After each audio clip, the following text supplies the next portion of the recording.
Mesdames et messieurs, bonsoir, ravi de vous retrouver et une nouvelle édition de Direct pour ce mardi 15 novembre 2016.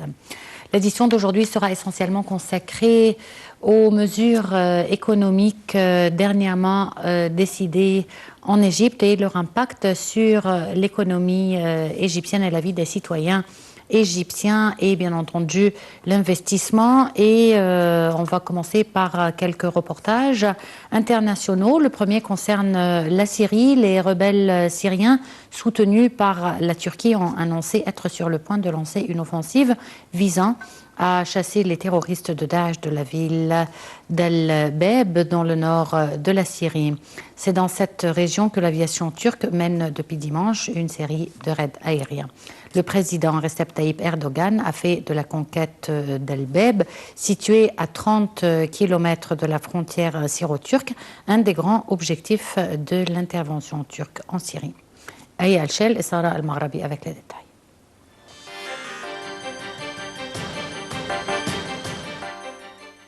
La prise de la ville d'Al-Beib rapprocherait les rebelles de l'armée syrienne libre des faubourgs d'Alep à une quarantaine de kilomètres plus au sud-ouest, où d'autres insurgés sont assiégés par l'armée gouvernementale syrienne, appuyée par ses alliés russes, iraniens et libanais. L'offensive des rebelles soutenue par Ankara risque aussi d'entraîner de nouveaux combats avec les miliciens kurdes qui convoitent également la région stratégique d'El-Beib pour relier deux proches de territoires sous leur contrôle, mais en sont encore distants d'une vingtaine de kilomètres à l'ouest et à l'est. L'aviation turque a frappé dimanche une dizaine de positions défensives de Daesh, telles que des centres de commandement et des dépôts de munitions. 9 rebelles syriens ont été tués et 52 autres blessés lors d'affrontements dans cette région, selon l'armée turque. Le gouvernement de Bachar el-Assad a mis en garde le point dernier de la Turquie contre toute velléité des rebelles qu'elle soutient de progresser en direction du nord ou de l'est d'Alep pour briser le siège des quartiers insurgés. Ankara n'a donné aucune indication dans ce sens, disant vouloir ensuite poursuivre les opérations militaires vers l'est en direction de la ville de Manbij, récemment reprise à Daesh par les Kurdes avant de participer à l'offensive contre Raqqa, le fief de l'organisation terroriste. Depuis qu'elle a lancé le 24 août l'opération Bouclier de l'Euphrate, l'armée turque a aidé l'armée syrienne libre à reprendre le contrôle de plus de 1600 km², selon Ankara.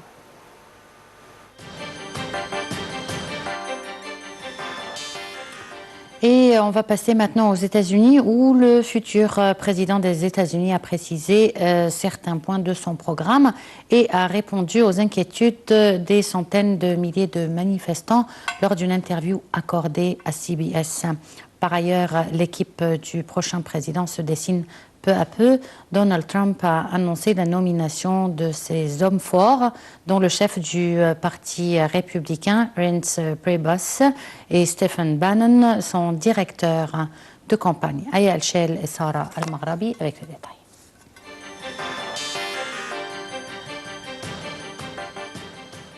C'est dans son appartement new-yorkais que Donald Trump a reçu les journalistes pour un long entretien. Ses premiers mots sont destinés aux milliers d'Américains qui manifestent depuis 5 jours contre son arrivée au pouvoir. N'ayez pas peur, nous allons redresser le pays, a-t-il dit. Donald Trump s'est montré parfois conciliant, parfois inflexible. Il a répété son intention d'expulser les sans-papiers jugés dangereux. Sur le mur avec le Mexique, il s'est montré un peu plus nuancé. Il accepterait une simple barrière sur certaines portions de la frontière. Donald Trump a également appelé à arrêter les agressions sur les musulmans ou les étrangers. Enfin, il a indiqué qu'il nommera des anti-avortements ou pro-armes à feu à la Cour suprême. Parallèlement, l'équipe de Donald Trump a annoncé 2 nominations importantes pour la future équipe du 45e président des États-Unis. À la demande des ténors de la majorité républicaine au Congrès et de sa famille, le président élu a décidé de nommer Rand Paul, le chef du parti républicain, un choix qui doit rassurer son camp sur le sérieux du fonctionnement de l'administration Trump.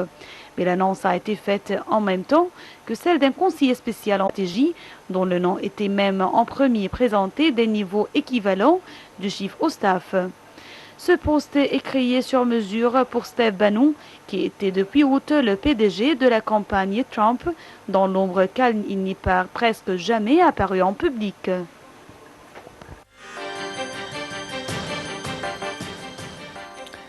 On va passer maintenant à l'Égypte et annoncer un programme qui concerne notre sujet principal aujourd'hui, puisqu'il concerne essentiellement l'économie. L'Egyptian Stock Exchange a répondu positivement à la décision prise vendredi 11 novembre par le Fonds monétaire international d'accorder à l'Égypte un prêt de 12 milliards de dollars.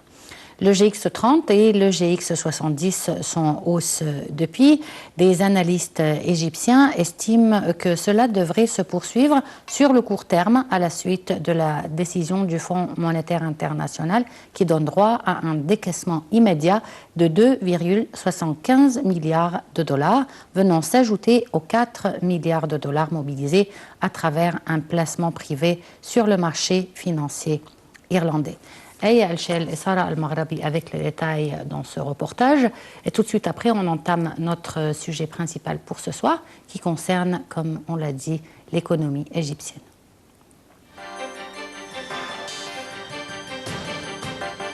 Les tendances haussières ont été soutenues durant les 12 dernières séances qui ont suivi l'annonce de la dévaluation de la monnaie locale par la Banque centrale d'Égypte.